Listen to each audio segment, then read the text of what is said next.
Salam desain. Kali ini kita akan membahas tentang efek.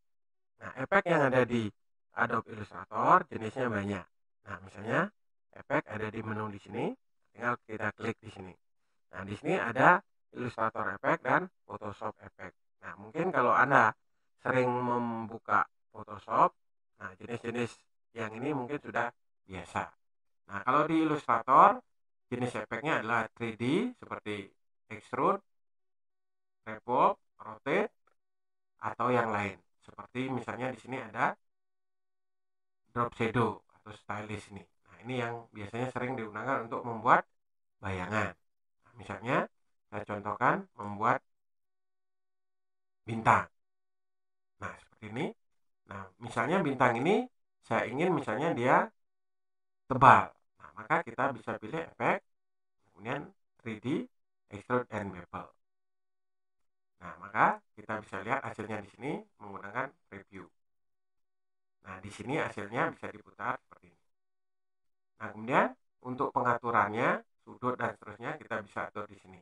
Misalnya ini depth-nya, ketebalan, bisa kita tebalin. Kemudian di sini bevel-nya kita bisa atur bentuknya, misalnya bergerigi seperti ini, atau misalnya kompleks seperti ini, atau tinggal pilih yang lain, misalnya rolling. Jadi bisa seperti ini. Kemudian kalau sudah, tinggal kita oke.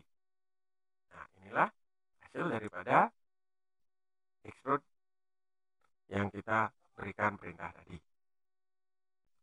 Nah, misalnya setelah kita extrude tadi, kita misalnya ingin diberikan efek bayangan atau drop shadow.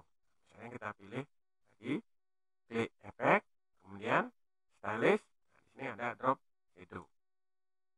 Kemudian di sini kita bisa preview hasil. Nah, tinggal nanti kita atur posisinya di sini, bayangannya berada di sebelah mana. Tinggal kita cari ini offsetnya. Misalnya saya atur offsetnya di sini, Y-nya saya atur misalnya 17. Kita klik preview di sini, maka dia akan lebih turun.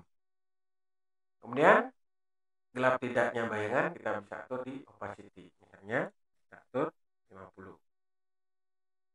Nah, kemudian blurnya, tampak blurnya di sini kita bisa atur misalnya biar tambah bias, bisa atur 10. Nah, misalnya seperti itu. Nah, ini bayangan yang dihasilkan. Kalau sudah, tinggal oke. Nah, inilah objek bintang yang kita kasih extrude, kemudian dikasih bayangan atau drop shadow. Nah, kemudian misalnya kita kasih efek Photoshop. Nah, tinggal kita klik efek. Nah, di sini Photoshop efek. Nah, silakan nanti dicoba masing-masing di sini sesuai dengan perintahnya. Nah, di sini misalnya saya gunakan misalnya artistik. Nah, misalnya saya menggunakan di sini plastik warp. Misalnya seperti ini. Nah, ini misalnya saya geser. Nah, nanti bentuknya seperti ini. Plastik warp. Atau jenis yang lain bisa diatur di sini. Misalnya kalau menggunakan raw pastel, bentuknya seperti ini. Under printing, misalnya seperti ini. Nah, misalnya saya kasih plastik warp. Nah, tinggal diatur kekuatannya di sini. Stress, detail, sama head. Kalau sudah tinggal oke. Nah, nanti hasilnya akan lebih bercahaya seperti plastik. Nah, kemudian untuk efek yang lain tinggal dilatih atau dicoba saja. Bagaimana? Mudah bukan? Silakan mencoba.